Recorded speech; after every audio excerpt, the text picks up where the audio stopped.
இந்த அருமையான சந்தர்ப்பத்தை தேவன் நமக்கு தந்தபடியினாலே நாம் தேவனை நன்றியுடைய இருதயத்தோடு ஸ்தோத்திரிக்கலாம். அருமையான தேவ ஜனமே, இந்த காலை வேளையில நாம் ஒரு வாக்கியத்தை நாம் பார்க்கலாம். சீர்படுத்துதலை பற்றி பார்க்கலாம். ஆனால் இன்னொரு பகுதி இருக்கு, அதை பற்றி பார்க்கணும்னு தான் சொன்னோம். ஆனால் இன்றைக்கு தேவன் எனக்கு கொடுத்த ஒரு வார்த்தையை குறித்து நாம் இன்னைக்கு கவனிக்க நாம் கடனாளிகளாக இருக்கிறோம். அந்த வசனம் என்ன என்பதை குறித்து இப்ப சொல்வார்கள். எரேமியா 23 அதிகாரம் 23 வசனம். எரேமியா 23 அதிகாரம் 23 வசனம். 23 வசனம் படிங்க. நான் சமீபத்துக்கு மாத்திரமா தேவன். கொஞ்சம் சத்தமா படிங்க. நான் சமீபத்துக்கு மாத்திரமா தேவன், தூரத்திற்கும் தேவன் அல்லவோ என்று கர்த்தர் சொல்லுகிறார். அது கீழே உள்ளதை படிங்க. எவனாகிலும் தன்னை நான் காணாதபடிக்கு மறைவிடங்களில் ஒளித்துக் கொள்ள கூடுமோ என்று கர்த்தர் சொல்லுகிறார். நான் வானத்தையும் பூமியையும் நிரப்புகிறவர் அல்லவோ என்று கர்த்தர் சொல்லுகிறார். தேவனுடைய நாமத்துக்கு மகிமைப்படுவதாக. ஒளித்துக் கொள்ள கூடுமோ? ஒரு தேவனை தீர்க்கதரிசி சொல்கிறார், நான் பாதாளத்துக்கு சென்று படைக்க விரித்தால் நீர் அங்கேயும் இருக்கிற கரம் என்னை பிடிக்கும் என்று சொல்கிறார். அன்பான தேவ ஜனமே, நம்முடைய தேவன் எப்படிப்பட்டவர்? எரேமியாவில் சொல்லியிருக்கிறது. அவரே சொல்கிறான், தூரத்துக்கு மட்டும் சமீபத்துக்கு மட்டுமா தேவனா இருக்கிற? தூரத்துக்கும் தேவனா இருக்கிறேன். நீ சமீபமா இருந்தாலும் நான் உனக்கு தேவனா இருப்பேன், நீ தூரமா இருந்தாலும் உனக்கு நான் தேவனா. ரெண்டு அர்த்தம் இருக்கு. ஒன்று, எருசலேம் உள்ள இருக்கிறவர்கள் சமீபமானவர்கள், இதுதான் உண்மையானது. எருசலேம் விட்டு வெளியே எரிகோவுக்கு போகிறவர்கள் அது தூரத்துக்கு இருக்கிறார், தூரத்தில் இருக்கிறார். எருசலேமில் இருக்கிறவர்கள் சமீபத்தில் இருக்கிற தேவராட்சியம், தேவனுடைய நகரம், சமாதானத்தின் நகரம், தேவனுடைய ஆளுகை இருக்கிற நகரம். இந்த நகரத்துக்குள்ளே நீ இருந்தாலும் நான் உனக்கு தேவனா இருப்பேன். இந்த நகரத்தை விட்டு நீ பேராசைப்பட்டு பெண் மோகத்திற்கும் ஆண் மோகத்துக்கும் இடம் கொடுத்து நீ தூரத்திலே போனால் தான் எரிகோ, அங்கே சென்றாலும் நான் உனக்கு தேவனாகத்தான் இருப்பேன். நீ என்னை விட்டு விலகாமலும் என்னை கைவிடாமல் இருந்தாலே போ. நான் உன்னை விட்டு விலகுவதும் இல்லை, உன்னை கைவிடுவதும் இல்லை. தூரத்திற்கும் தேவன், சமீபத்துக்கும் தேவன். சமீபமா இருக்கிறவர்களுக்கும் தேவன், தூரத்தில் இருக்கிற தேவன். எருசலேமுக்கு இருந்தாலும் தேவன், நீ எருசலேம் விட்டு வெளியேறினாலும் தேவன். அல்லேலூயா. இதை நாம் என்ன இது பார்க்கணும்னா, தேவன் மனிதனோடு கூட அவர் ஒழுங்கு வைக்கிறார். அவர் மனிதனுக்கு ஒரு உடன்படிக்கை செய்கிறார். ஆபிரகாமு கூட ஒரு உடன்படிக்கை செய்கிறார். இன்னொரு பக்கம் மோசேன் பல 613 கட்டளைகள், கற்பனைகள் கொடுக்கப்பட்டிருக்கிறது. இவைகளிலே சிறந்தது உபாகமம் 5 அதிகாரத்தில் உள்ளதான கட்டளைகள். அது எப்படின்னா, உடன்படிக்கை என்பது வேறு, கட்டளை, கற்பனை, ஒழுங்கு என்பது வேறு. உடன்படிக்கை என்பது ஒழுங்காகாது, அது ஒழுங்கு கிடையாது. ஆனால் பிரமாணம் என்பது ஒரு ஒழுங்கு, நெறி. பழைய பாட்டு காலத்தில் அப்படிதான் இருக்கிறோம். உடன்படிக்கை என்ன? உடன்படிக்கை ஆபிரகாம கூட உடன்படிக்கை பண்ணுங்க, நான் உன்னை நட்சத்திரங்களா என்ன சந்ததியே பெருக பண்ணுவேன். யாக்கோபு கிட்ட அவர் சொல்றாங்க, நீ யாக்கோபு எனப்படாம இனி இஸ்ரவேல் எனப்படுவாய். அது உடன்படிக்கை. பிரமாணம் என்பது ஒழுங்கு என்பது வேறு. ஒழுங்குனா பிரமாணம், கட்டளைகள், இது வேறு. இந்த கட்டளைகளை கொடுத்து ஆபிரகாம் இஸ்ரவேல் தேவனை மோசைக்கு கொடுத்தா, மோசையிலிருந்து இஸ்ரவேல் ஜனங்களுக்கு வந்தது. அந்நாளிலிருந்து அவர்கள் அந்த கட்டளைகளை கை கொண்டார்கள். கை கொண்டவர்கள் மட்டும்தான் கானானுக்கு போய் அடைந்தார்கள், கை கொள்ளாதவர்கள். அப்ப ஏன் மோசை போகலே? அது ஒரு விளக்கம், ஒரு அர்த்தம் இது இருக்கு இல்லையா, கேள்விக்குறி. ஆனால் அவர் 2 தவறு செய்துட்டார். ஒன்று அடித்தார், இன்னொன்று பேசினார். அன்பானவர்களே, தேவன் சொல்லிட்டா நீ கானானுக்குள்ளே பிரவேசிப்பதில்லைன்னு சொல்லிட்டார். அவ்வளோ பெரிய மெய்ப்பன் கானானுக்குள்ளே போற. அதுக்குள்ளே அவர் மரித்தால் தேவதூதரை கொண்டு போய் எங்கேயோ மறித்து விட்டார்கள், அடக்கம் பண்ணி விட்டார்கள். அது வேற விஷயம். ஆனால் ஒழுங்கு என்பது வேறு, உடன்படிக்கை என்பது வேறு. தேவனுடைய நாமம் மகிமைப்படுவதாக. அல்லேலூயா. உடன்படிக்கை என்பது வேறு. நான் உன்னை ஆசீர்வதிக்கவே ஆசீர்வதிப்பேன், இது உடன்படிக்கை. உன்னை பெருக பண்ணுவேன், பெருக பண்ணுவேன், இது உடன்படிக்கை. அவரு ஆபிரகாமோட உடன்படிக்கை பண்ணுகிறார். அன்பான தேவ ஜனமே, உடன்படிக்கைக்கும் பிரமாணங்களுக்கும் வித்தியாசம் இருக்கு. பைபிள்ல தெளிவா இருக்கு. நம்மோடு கூட உடன்படிக்கை பண்ணுகிறார் தேவன். அப்ப என்னோடு கூட ஒரு முறை உடன்படிக்கை பண்ணினார். என் மகனே, நான் உன்னோடு கூட இருக்கிறேன், நீ என்னோடு இருக்க வேண்டும். இதுதான் உடன்படிக்கை. அப்போ ஒரு வார்த்தை இருக்கிறது. அந்த வார்த்தை என்ன? நான் உன்னை விட்டு விலகுவதும் இல்லை, உன்னை கைவிடுவதும் இல்லை. இதான் உடன்படிக்கை தேவன் என்னோடு பண்ணி இருக்கிறார். நான் உன்னோடு கூட இருக்கிறேன், நீ என்னோடு கூட இரு. உடன்படிக்கை பண்ணியாச்சு. அப்ப எனக்கு ஒரு ஒழுங்கு தேவன் வைக்கிறார். உடன்படிக்கை என்பது வேற, ஒழுங்கு என்பது வேற. நம்மை வாழ வைக்கிறதுக்கு தேவன் நமக்கு உடன்படிக்கை பண்ணுகிறார். நம்ம பெருக வைக்கிறதுக்கு ஒவ்வொரு ஊழியக்காரனுக்கும் ஒவ்வொரு விருப்பங்கள், வெளிப்படுத்தல்கள் இருக்கும். எல்லாமே பைபிள்லேருந்து எடுக்கிறது தான். எங்கேயும் பிறகிட்டு வர்றதில்லை. எல்லா உபதேசமும் வேதத்தில் தான் இருக்கு. எல்லா தேவனோட வார்த்தைகளும் வேதத்தில் இருக்கு. 3000 தீர்க்கதரிசனங்கள் இருக்கு பைபிளில். நீங்கள் கேட்டு தேடி பார்த்தீங்கன்னா கூட இருக்கலாம். ஆனால் உடன்படிக்கை என்பது வேறு, பிரமாணம் என்பது, ஒழுங்கு என்பது வேறு. ஆயிரக்கணக்கான வாக்குத்தத்தங்களை தேவன் இந்த பைபிளில் வச்சிருக்கிறார். பல சொல்லுகிறார்கள், இன்னும் கூட வாக்குத்தத்தம் இருக்கு. ஒவ்வொரு டிரான்ஸ்லேஷன்ல வித்தியாசமாக இருக்கிறது. நம்ம கிட்ட இருக்கிற பைபிள் தமிழ் பைபிள், உள்ள பிரிண்ட். இதை தான் நாம் பார்த்து கொண்டு இருக்கிறோம். அப்போ உடன்படிக்கை தேவன் நம்மளோடு கூட பண்ணுகிறார். ஆபிரகாமோட பண்ணினார். இப்படி உடன்படிக்கைகளை செய்து வைத்திருக்கிறார். அவளை பெருக பண்ணினார். ஆனால் பிரமாணம் என்பது வேறு, வழி. பழைய ஏற்பாட்டு காலத்தில் நெறிமுறைகள் என்று பைபிள் இருக்கிறது. அல்லேலூயா. இது பிரமாணம், ஒழுங்கு. நான் இப்படிதான் இருப்பேன், நீ சொல்லு. நான் என் விதிகளை நீ மீறாதிருப்பாயாக, என் விதிகளை நீ மீறாதிருப்பாயாக என்று சொல்கிறார். பிரமாணங்களை கைக்கோள். 613 பிரமாணங்கள் இருக்கிறது. இவைகளிலே சிறந்தது உபாகம் 5ஆம் அதிகாரத்துள்ள 10 கட்டளைகள் தான்.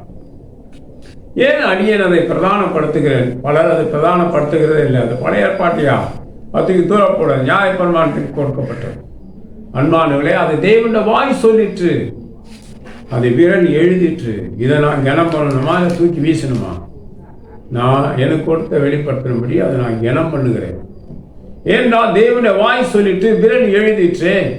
இதை நான் கனப்படுத்த வேண்டாமா? நான் பெரிய பரிசுத்தவான் இல்லைங்க. ஆனாலும் தேவன் நமக்கு கொடுத்ததான நெறி வழிமுறைகளை நாம் கை கொள்வது சால சிறந்ததாகும். அல்லேலூயா. நம்மோடு கூட உடன்படிக்கை பண்ணுகிறார் தேவன். நான் உன்னை பெருக பண்ணுவேன். நிறைய பேர் பாருங்க, விதவிதமா இருப்பாங்க. ஒவ்வொருத்துக்கும் ஒரு வெளிப்படுத்தல். எனக்கு ஆண்டவர் கொடுத்தது இதுதான். உபாகம் 5ஆம் அதிகாரம். புதிய ஏற்பாட்டு காலத்தில் நானே வழி சத்தியம் ஜீவனமாக இருக்கிறேன். அது ஒரு ஒழுங்கு. என்ன எல்லாம் உனக்கு வேறு தேவன் இருக்க வேணாம். பழைய ஏற்பாட்டு காலத்தில் ஒழுங்கு.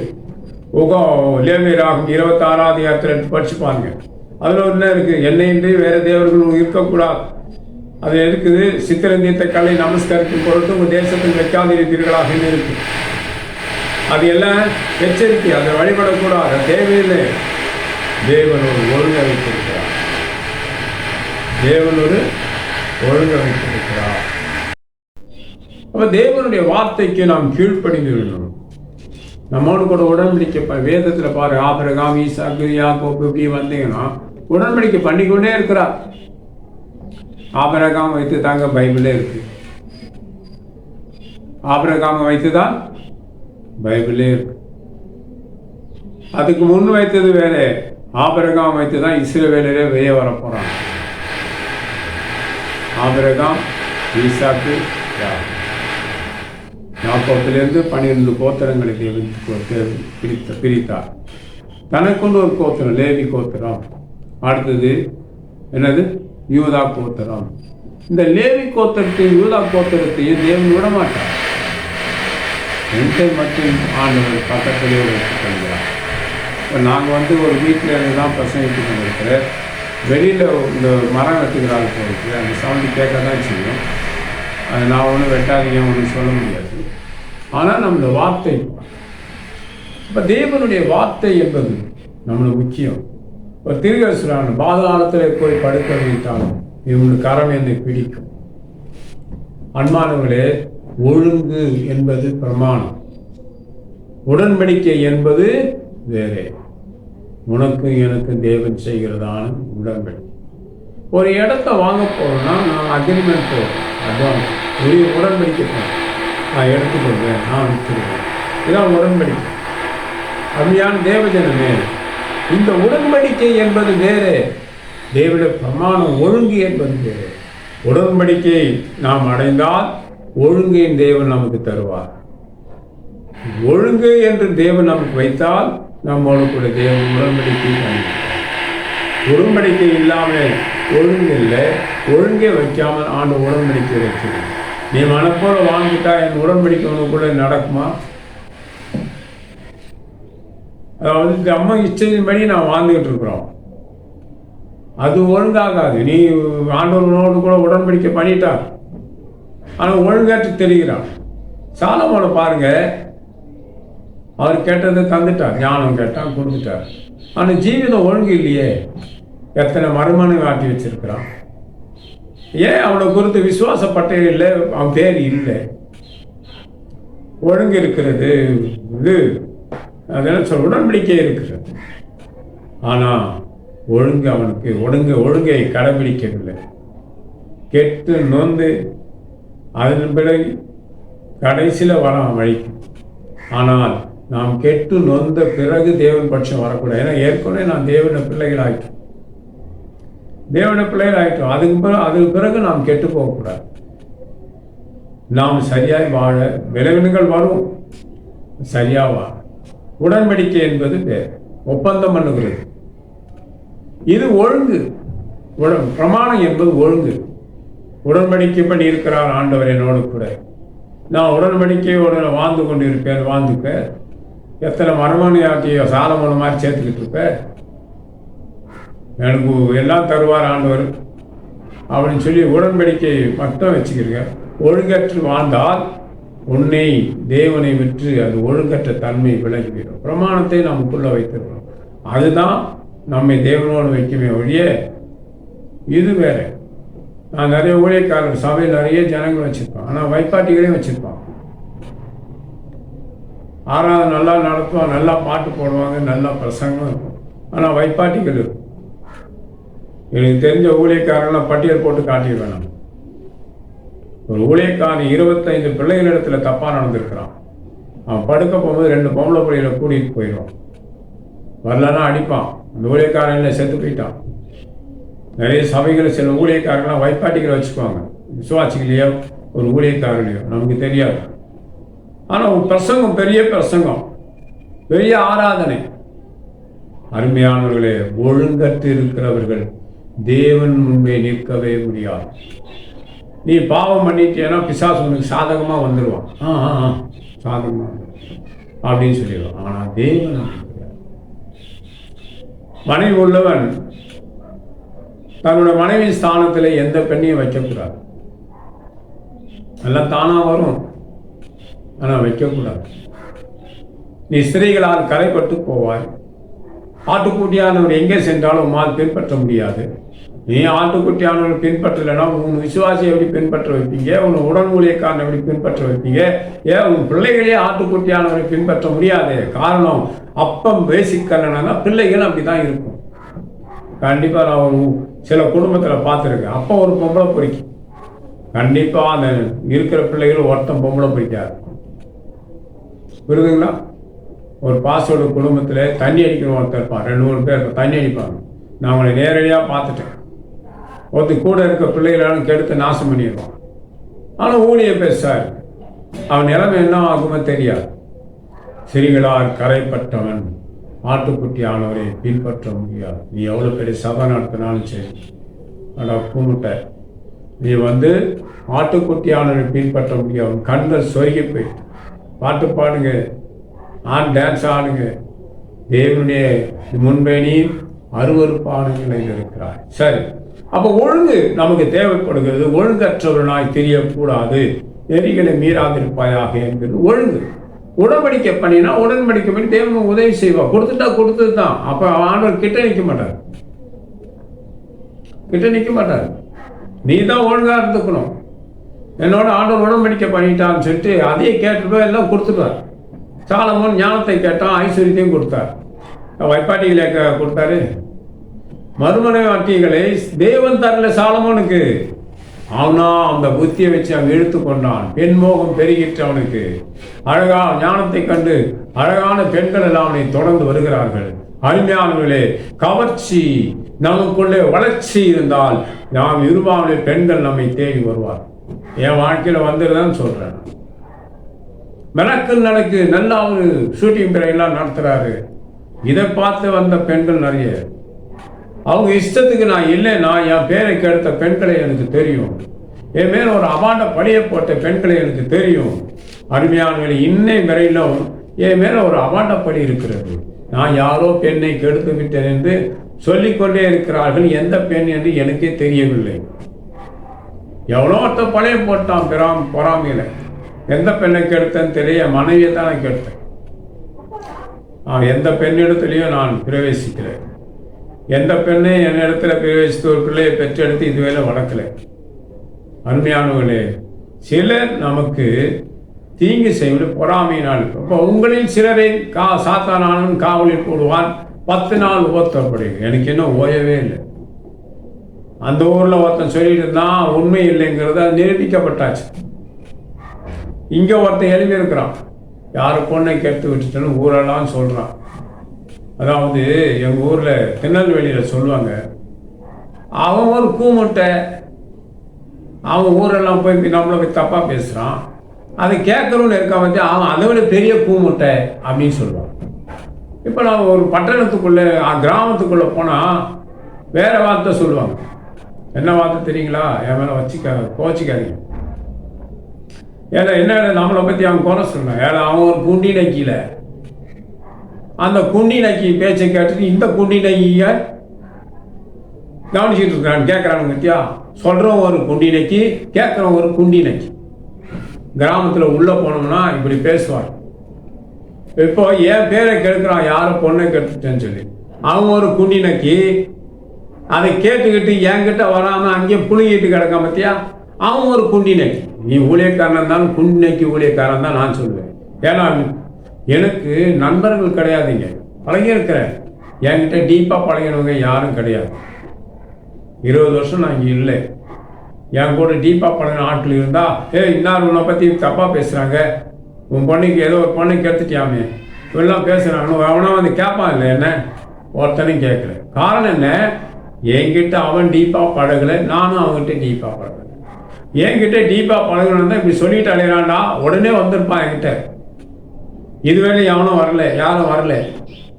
அப்போ இந்த குண்டி நக்கி பய என் பேரை கெடுத்தா இந்த அவன் சொல்றதை கேட்டுக்கிட்டு, அப்படியா இவன் ஒரு பெரிய குண்டி நக்கி, நீ பாசம் இருந்தாலும் சரி இவன் போகணும், அவன் சொல்றதை கேட்டு என்கிட்ட முகத்தை இருப்பேன்னு நான் எந்த பிள்ளைக்கு கெடுத்தேன் விளக்கு வச்சு பார்த்தவன் யாரு?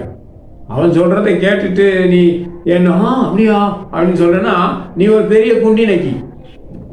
நான் திருநெல்வேலியில் கிராமத்தில் ஊழியம் செய்திருக்கேன். கோவம் வந்தால் அவங்க அப்படி தான் சொல்லுவாங்க, ஏல குண்டி நக்கி பயில என்னல அவனுக்கு கொடுத்து குறை சொல்லிட்டு இருக்கிற அப்படின்னு சொல்லுவாங்க. இது வந்து கோபம் பெருத்தா வர்றது. கோபம் கொஞ்சம் சொல்லுவோம், போல கூமுட்டைன்னா லூசுன்னு அர்த்தம், அரை லூசு. ஏன்னா என்னை பற்றி ஊரெல்லாம் சொல்லிட்டாரு, கெட்டதாக சொல்கிறேன். கூமுட்டை இல்லை நீ, இந்த கூமுட்டை சொல்கிறது அந்த கூமுட்டை கேட்டுக்கிட்டு ஊரெல்லாம் சொல்லிட்டு இருக்கான்.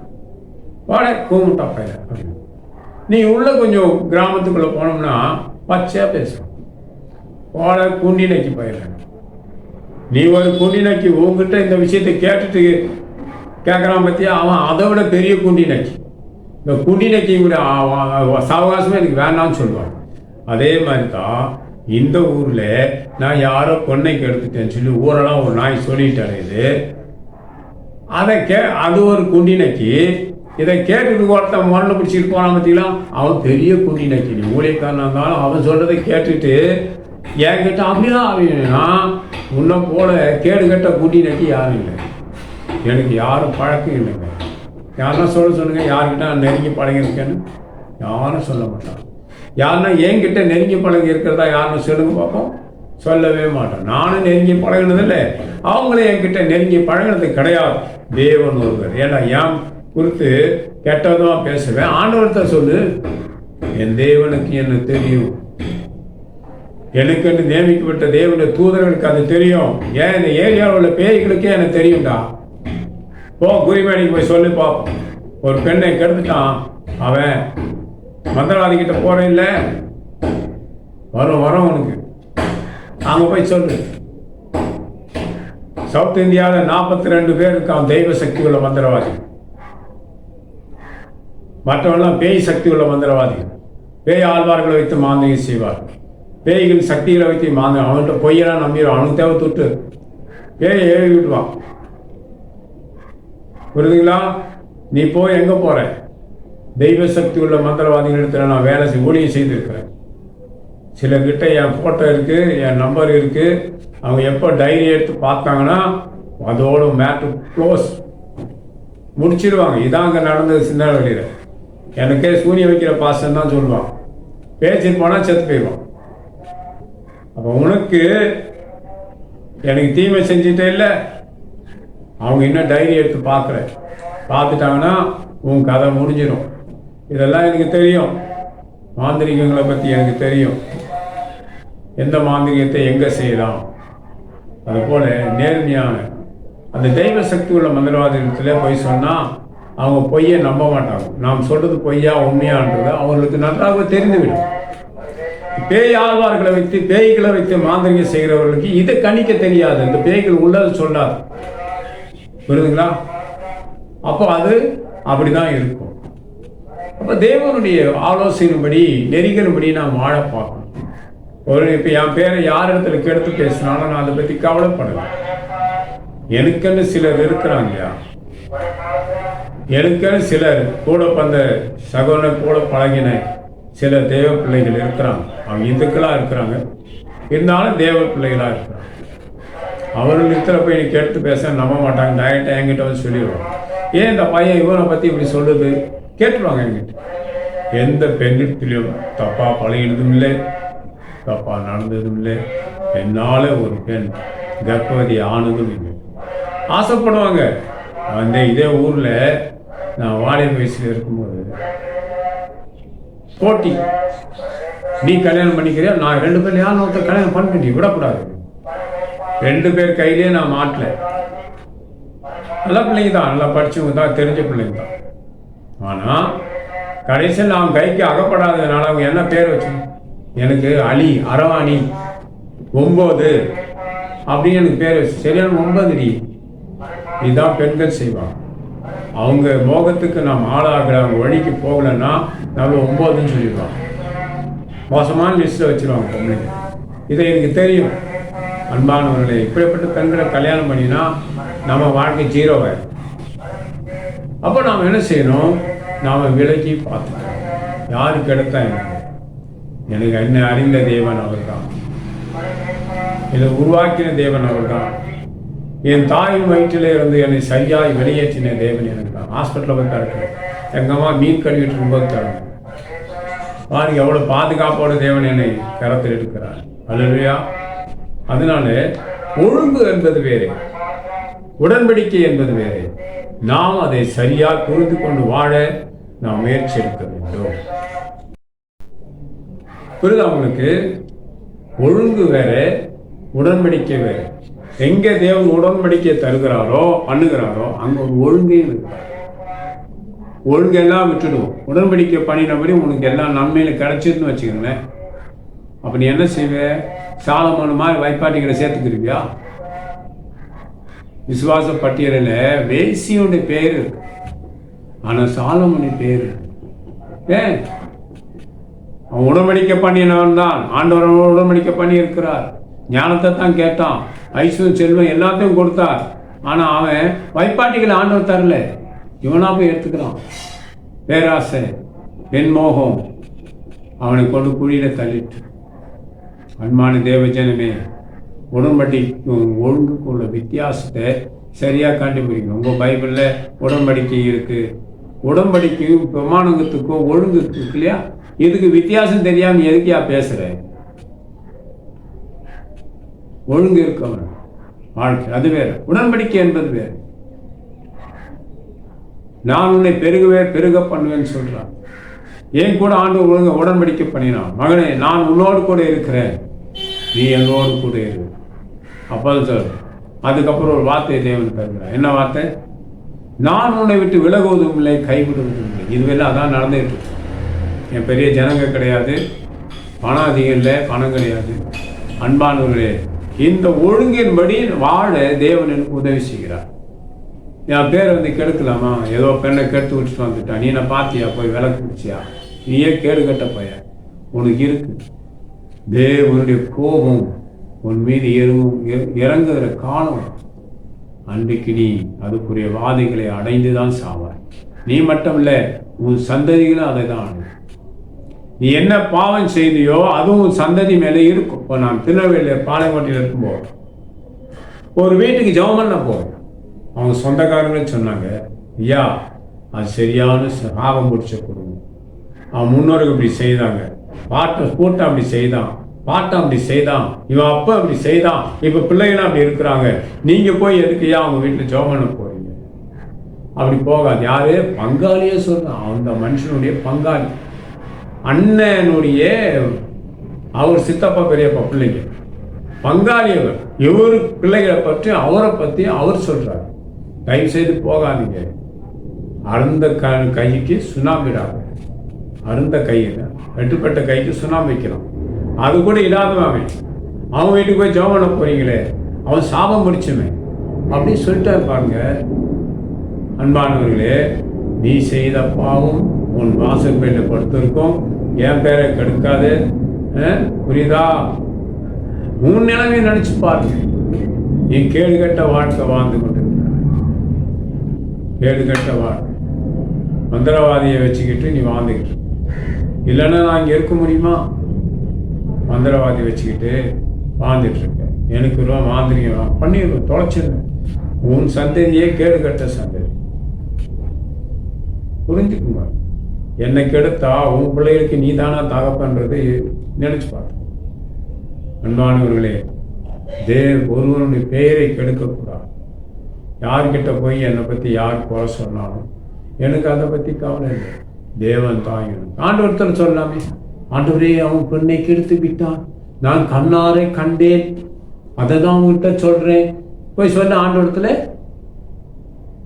தேவன் கேடு கட்டவர் கிடையாது. புரியுதுங்களா? தேவன் எனக்கு போதும், தேவன் என்னை கைவிட மாட்டான். நான் தேவனுக்கு உண்மையா இருக்கிறேன். என்னோட பிரமாணங்களை கை கொண்டது.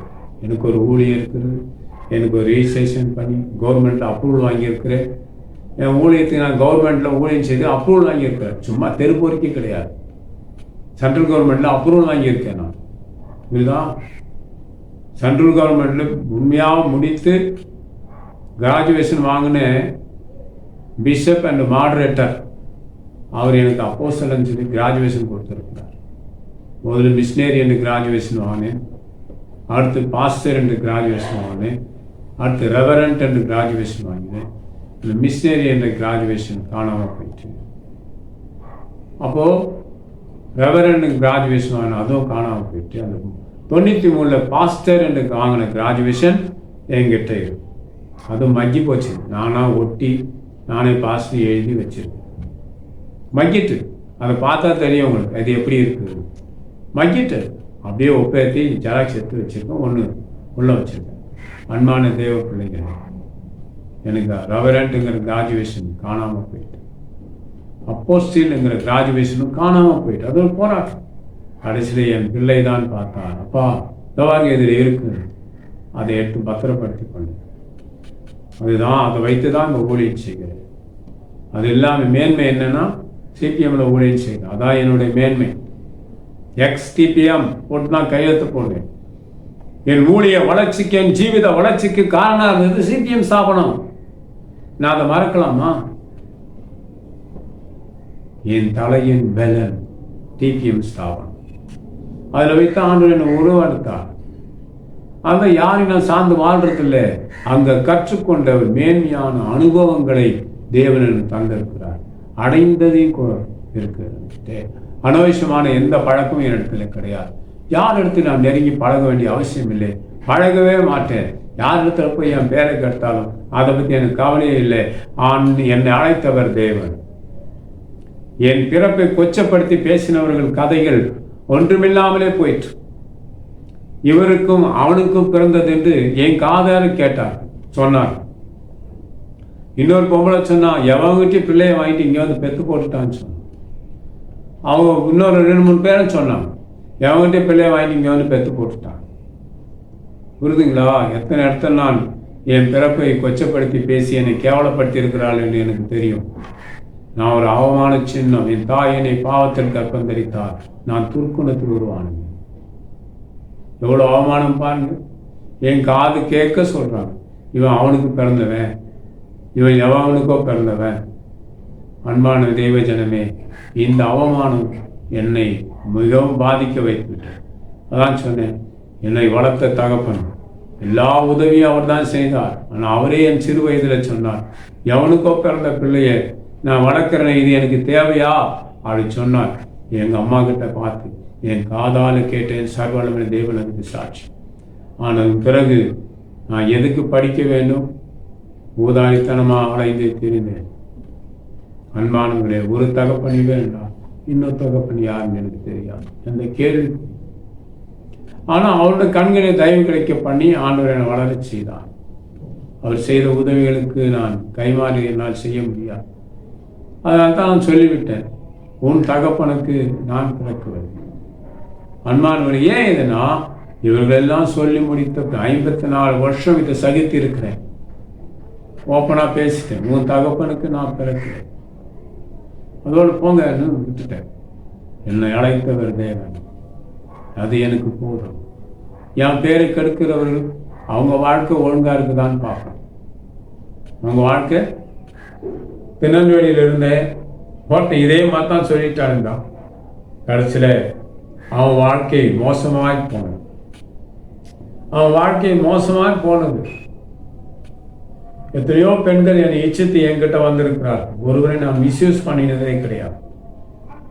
அருமையான தேவ ஜனமே, தேவனுடைய ஊழியக்காரர், யாராவது உன் பேரை கெடுத்தால் கவலையே படாது.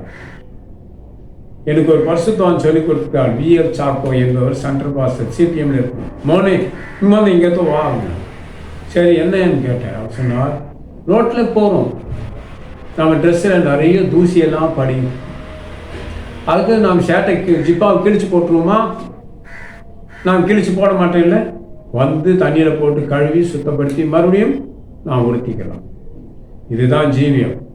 1000 தூசிகள் கெட்ட பெயர்கள் நமக்கு வந்தாலும் நாம் அதை கவலைப்படாமல் தேவ சமூகத்தில் வைத்து அதை சுத்தம் செய்து மறுபடியும் தேவனுடைய ராஜ்யத்தின் வேலை செய்வார். அவர் சொல்லி கொடுத்துட்டார். ஆனால் எனக்கு யாரு கேட்டு எல்லாவற்றுக்கும் எனக்கு நல்ல விஷயங்களை சொல்லி கொடுத்தவங்க சிபிஎம் செத்து போயிட்டாங்க. அவங்கள போய் சேர்ந்துட்டாங்க. அவங்கள வாழ்க்கையில் மறக்க முடியாது. அன்பானவர்கள், ஊழியக்காரனே, உன் பேரை யாராயும் கெடுக்கிறாங்க, உன் பொண்டாட்டிக்கு இருக்கிறாளா, அவள் தான் பேய். புரியுதுங்களா? ஒரு ஊழியக்காரனுடைய மனைவியே அந்த ஊழிய பாஸ்டரோட பேரை கெடுக்கிறாங்க. அதை நான் பார்த்துருக்கேன். அவ இன்னொரு பாஸ்டர் விரும்புகிறா, சொந்த புருஷனுடைய பேரை கெடுக்கிறா. அவரு என்னத்தை? அதான் பேய். அதிகமாக தேவனுடைய ஊழியக்காரரே, உன் மனைவி உன்னை இழிவுபடுத்தினாள், உன் பேரை உன் மனைவி கெடுத்தாள், அவள் தான் பேய், உன் பக்கத்தில் இருக்கிற பேய். நீங்க உண்மையா இருந்தால் ஒரு பாஸ்டர் சொன்னார், பாஸ்டர் ஏதோ இந்த ஜாதி பொண்ணு நான் கல்யாணம் பண்ணிட்டேன், நானே மறவேன், என்ன ஜாதி பொண்ணு கல்யாணம் பண்ணிட்டேன், அவனு ராட்சதியா இருக்கிறா, வேற என்ன கழுத்தத்து கொண்டு போவாங்க, ஆனால் நான் சகிச்சுக்கிட்டு இருக்கேன் பாஸ்டர். பாருங்க, தன்னுடைய புருஷனையே உதாசீனப்படுத்துகிற கேவலமான மனைவியும் பாஸ்டர்ஸ்க்கு இருக்கக்கூடாது. அந்த மாதிரி பேரை கெடுக்கிறவர்கள் மனைவியாக இருக்கலாம், உடன் பிறந்தவர்களாக இருக்கலாம், யாராக இருந்தாலும் நம்முடைய பேரை ஒருவனுக்கு எடுத்தால் தேவன் அவனை கெடுப்பான். அவன் வாழ்க்கையை, அவனோ பெண்ணோ, அவர்களுடைய வாழ்க்கையை சரியாக பார்க்கணும். அவன் சரியில்லை, நல்ல மனுஷன் தன் பொக்கிஷத்திலிருந்து நல்லவனே எடுத்துக்கொள்வான். உன்னை குறித்து ஒரு கேடா பேசி திரிகிறானா அவன் கெட்டவன். அவனிடத்துல கெட்டது தான் இருக்கும், நல்லது இருக்கா. என் பேரை கெடுக்கணும்னு நினச்சி என் பேரை அவதூறாக பேசினவர்களே எனக்கு தெரியும். ஆலயங்கோட்டையில் பேசி பேசி கடைசியில் அவங்க தோற்று போனாங்க. எங்கே போனாலும் இந்த பேய் இருக்கு. இங்கேயும் சில பேய்கள் என் பேரை கெடுக்கும். அந்த பேய் இன்னொரு பேய்கிட்ட மாற்றம் வேண்டிய காலம் வரும், லாரி ஏறி சாவாங்க. அன்பான தேவ ஜனமே, யாருக்கு எடுத்தா நமக்கு என்ன? இப்போ என் பேரை கெடுத்தா அதை பற்றி கவலையே இல்லை. அவன் சொத்தையும் அபகரிக்கல, என் பணத்தை அபகரிக்கல, என் மனைவிக்கிட்ட நான் தப்பாக பேசுனதில்லை, பழகுனதில்லை. எந்தோ பெண்ணை கற்பழிச்சான்னு சொல்லி எந்த பெண்ணை கற்பழிச்சு எனக்கே தெரியல. இந்த நாய்க்கு எங்கே விளக்கு பிடிச்சி பார்த்தது தெரியல. அது குடும்பம், அது வாழ்க்கை நல்லா இருக்குதான்னு பார்க்கணும். அப்படிலாம் வச்சுக்கலாம். பொதுவாக சொல்கிறேன், யாரையும் என் பேரை கெடுத்தா அங்கே கெடுத்தமா இங்கே யாரை கெடுக்கலாம் இல்லையா? உள்ள சொல்லிட்டா என்னை குறித்து உங்களுக்கு கெட்ட அபிப்பிராயம் வராது. எடுக்கிறவன் எடுத்துக்கொண்டே தான் இருப்பான். நீங்கள் தேவனை பின்பற்றி கொண்டே இருக்கும். சிலுவை என் முன்னே, உலகம் என் பின்னே என்று சாது சுந்தர் சிங் சொல்வது போல தேவன் அவள்பட்ட பாடுகள் நமக்கு முன்பே வைத்துக்கொண்டு போயிட்டே இருக்கணும். சரி, உலகம் நமக்கு இந்த கெட்ட பேரெல்லாம் தள்ளிடணும். வா வா தள்ளி விட்டுட்டு நம்மை அழைத்தவரை நோக்கி நாம் பிரயாணம் பண்ண வேண்டும். தேவன் நம்மை ஆசீர்வதித்து வழிநடத்துவார். ஆசீர்வாதம் என்பது உடன்படிக்கையினால் வரும். ஒழுங்கு என்பது நம்மை நேசிக்கிறதுனால வரும். ஆசீர்வாதம் என்பது நமக்கு தர முடியாத கொடுக்கிற உடன்படிக்கை பண்ணுகிறார். ஒழுங்கு என்பது பேரு, அது கேளாமலே வருது. அது ஒழுங்கு தருவார். ஒழுங்கு கூட நாம் வைத்துக் கொள்வோம். சாலமோன் புறக்கணிக்கப்பட்டது போல நாம் புறக்கணிக்கப்படக்கூடாது. விசுவாச பட்டியலில் சாலமோனுக்கு இடம் இல்லை. அதே அந்த நிர்பந்தமான நிலைமை ஆண்டோடு உடன்படிக்கை பண்ணியிருக்கிறதுனாலே நாம் எந்த தவறுகளில் ஈடுபடாமல் இருந்தால் நம்முடைய ஊழியம் தேவனுக்கு கொண்டே இருக்கும். நாம் எப்பொழுதும் தேவனோடு இருப்போம். தேவன் நம்மை பார்த்து கொண்டு இருப்பார். எந்த மனிதன் பாவம் செய்து விட்டானோ அவன் ஊழியம் செய்தாலும் வொர்ஷிப் பண்ணாலும் பெரிய சபைகளை நடத்தினாலும் அவனுக்கு அது தேவனுக்கு தெரியாது. அவன் விரல்களினாலும் கரங்களினாலும் செய்த பாவங்களே அவனுக்கும் தேவனுக்கும் பிரிவினை நடுசுவர் ஆயிற்று. அப்படியேப்பட்டவர்கள் எந்த பரலோகத்துக்கு போவார்கள்? போக மாட்டார்கள். திருடுதனெல்லாம் வைக்கக்கூடாது. இன்னொருத்தர் ஊழியத்தை கெடுக்கக்கூடாது. இன்னொரு ஊழியக்காரங்க பேரை கெடுக்கக்கூடாது. இப்படி சிலர் இருக்கிறாங்க. அதனால உங்களுக்கு கிடைத்ததுல உண்மையாக இருக்கு. எனக்கு ஆண்டவன் கொடுத்த பிரமாணத்தில் நான் ஒழுங்காக இருக்கு. எனக்குன்னு ஒரு ஒழுங்கு எல்லா ஒழுங்கும்படி என்னால் வாழ முடியாது. என்னால் முடியாது. இப்போ 613 பிரமாணங்கள் இருக்குது. நான் வாழ்ந்துட முடியுங்களா? என்னால் முடியாது. அதுக்குரிய பலன் எனக்கு இல்லை. எனக்கு இருந்தது உபாகம் 5ஆம் அதிகாரம். புதிய ஏற்பாட்டின் காலத்தில் தேவனிடத்தில் அன்பு கூறணும், பிறனிடத்தில் அன்பு கூறணும். காலத்தில் 5ஆம் அதிகாரம் 22ஆம் வசனத்தை படித்து பாருங்க. 2-3 வசனத்தில் அதில் இருக்கிற ஒழுங்கு தான் எனக்கு. அதுதான் என்னால் முடியும். இதுக்கு மேலே ஒழுங்குபடி என்னால் வாழ முடியாது. எனக்கு அதுக்குரிய தகுதியும் கிடையாது. என் தாய் என்னை பாவத்திற்கு கற்பந்தரித்தால் நான் துர்க்கணத்தில் உருவானேன். தேவன் நம்மை கைவிட மாட்டார். தேவன் நம்மோடு இந்த வழி நடத்தினால் போதும். யார் உங்களை பெயரை கெடுத்தாலும் கவலைப்படாதீர்கள். நிறைய ஊழியக்காரர் ஐயா என்னை கெடுத்து பேசுகிறாங்க, ஐயா என்னை கெடுத்து பேசுகிறாங்க ஐயான்னு சொல்கிறாங்க. அந்த ஊழியக்காரர் தான் சொல்கிறேன். உங்கள் ஸ்தானத்தில் என்ன வச்சு தான் சொல்கிறேன். யாதொருவன் உன் பெயரை கெடுக்கிறானோ அவன் வாழ்க்கை கெட்டு போயிருக்கு. யார் ஒருவன் உன் குடும்பத்தின் பெயரை கெடுக்கிறானோ அவன் குடும்பம் கெட்டு போயிருக்கும். யார் ஒருவன் உன் மனைவியை பற்றி தப்பாக பேசுகிறானோ அவன் மனைவி கேடு கெட்டவளாக இருப்பான். புரிதுங்களா உங்களுக்கு? என்கிட்ட சில ஊழியக்காரங்க சொல்கிறாங்க, என் பேரை கெடுத்துட்டாங்கய்யா, என் பேரை கெடுத்துட்டாங்கய்யா. இந்த வீடியோ பார்க்க போகிறீங்க. நீங்கள் யார் உங்கள் பேரை கெடுத்தாலும் கவலை இல்லை. ஆண்டவர் முன்பே நீங்கள் கண்ணியமாய் நடந்து கொண்டால் போதும். இதை பற்றி கவலைப்படக்கூடாது. கெட்டவர்கள் கெட்டு போவார்கள், அவர் செத்து போனவர்கள். அதனால அவர் அதுதான் செய்வார். நம்ம ஆண்டவருக்கு நம்ம ஒப்பு கொடுப்போம். இனிமேல் நீங்கள் கவலைப்படாதீங்க. யார் உங்கள் பேரை கெடுத்தாலும் அதை பற்றி கவலை இல்லை. நான் இந்த ஊரில் வந்திருக்கேன், உங்கள் ஸ்தானத்தில் இருந்தால் என்னை வச்சுக்கிட்டு பேசுகிறேன். உங்கள் பேரை எவன் கெடுக்கிறானோ அவன் கெட்டவன், அவன் கூப்பிட்டேன். உன் மேலே அவதூறா படி சொல்கிறான்னா அவன் ஒரு குண்டி நக்கி. எங்கள் ஊர் பாஷைன்னு சொல்கிறேன், உங்கள் கிராமத்து பாஷையில். அதை கேட்குறான் பார்த்தியா, ஆணும் பெண்ணும், அதை விட பெரிய குண்டி நக்கி அவன். இவ்வளோ கேவலமான ஆட்கள் இடத்துல எச்சரிக்கையாக இருங்கள். யாருக்கு எடுத்தா என்ன? எனக்கு புகழ்ந்து பேசுகிறவனையும் பிடிக்காது, என் பேரை கெடுக்கிறவனையும் பிடிக்காது. எனக்கு அதற்கு அவசியமே இல்லை. என்னை அழைத்தது தேவன். ஜீவிதத்தில் சிலருக்கு சில வீழ்ச்சிகள் இருக்கும், அது ஒரு பெரிய விஷயம். ஆண்டவருக்குள்ள அவன் உண்டு. இவன் தான் அந்த பெருத்தா பேசுறது, இவன் வாழ்க்கை சரியில்லை. அதான் நீ ஒழுங்கா இருந்துக்கோ. அப்போ தேவன ஊழியக்காரர்களே, உங்கள் பேர்களை யாருக்கு எடுத்தாலும் கவலைப்பா. சொல்கிறான் அந்த பாஸ்டர், என் பேரை கெடுக்கிறாங்க ஐயா. ஒரு ஊழியக்காரன் அவன் பேரை கெடுக்கிறான், அவன் சரி கிடையாது, அவன் பொம்பளை பொறுக்கி, அவன் ஏமாத்துக்காரன். அவன் உன் பேரை கெடுக்கத்தான் செய்வேன். அவன் ஒன்றும் இல்லாதவன். அப்படி எடுத்து நீங்கள் பழகக்கூடாது. விலகி நில்லுங்க. ஆண்டவரை பாருங்கள். கடவுள் நம்மளை ஆசீர்வதிப்பார். ஏன் பாணி அப்படித்தான், தேவனை மட்டும் பார்த்து கொண்டு இருக்கிறேன். வேறு யார் இடத்துல அதிகம் எனக்கு பழக்கம் கிடையாது. இந்த ஊரில் வந்திருக்கிற யாராலும் எனக்கு நெருங்கிய பழக்கம் உள்ளவர்கள் கிடையாது. 20 வருஷம் ஆயிடுச்சு. இப்போ யாராலும் வந்து என்னை பார்த்தாருன்னா ஒருவரும் என்னை பார்க்கணும். இவங்க எல்லாருக்கிட்டும் என்னை பற்றி கெட்டதை யாருன்னு சொன்னாலும் நான் அது கவலைப்படுகிறோன்னு இல்லை. என்னை அழைத்தது தேவன், அதான் எனக்கு தெரியும். அதனால் அப்படி தான் நான் வாழ்வேன். அதனால் நீங்களும் அப்படி வாழ்வேன். யார் பேருக்கு எடுத்துன்னு கவலைப்படுங்க. அதிகமான தேவ மனுஷனே, அருமையான பாஸ்டரே, நீ தேவ மனுஷனாக இருக்கிறார், நீ கவலைப்படாது. யாரும் பேரை கெடுத்தாலும் கவலைப்படாது. உன் பேரை கெடுக்கிறவன் தப்பானவனாக இருப்பான். அவன் ரகசிய பாவம் செய்வான். அவன் கல்யாணம் கட்டியிருக்கானோ கல்யாணம் பண்ணாமல் இருக்கான். உன் பேரை கெடுக்கிறவன் கல்யாணம் பண்ணாதவன் தான் ஏதேனும் பொம்பளை எடுத்தால் தப்பாக இருந்திருப்பான். அதை மூடிக்கிட்டான். அவன் பாவத்தை வெளியே சொல்லு, அவன் பாவம் வெளியே வரல.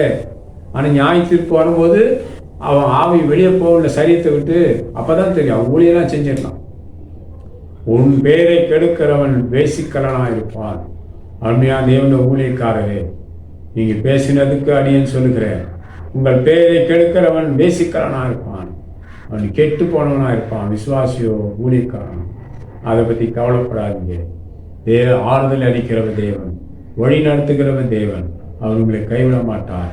தேவன் உங்களை ஆசீர்வதித்து வழி நடத்துவார். ஜெபிக்கலாங்களா?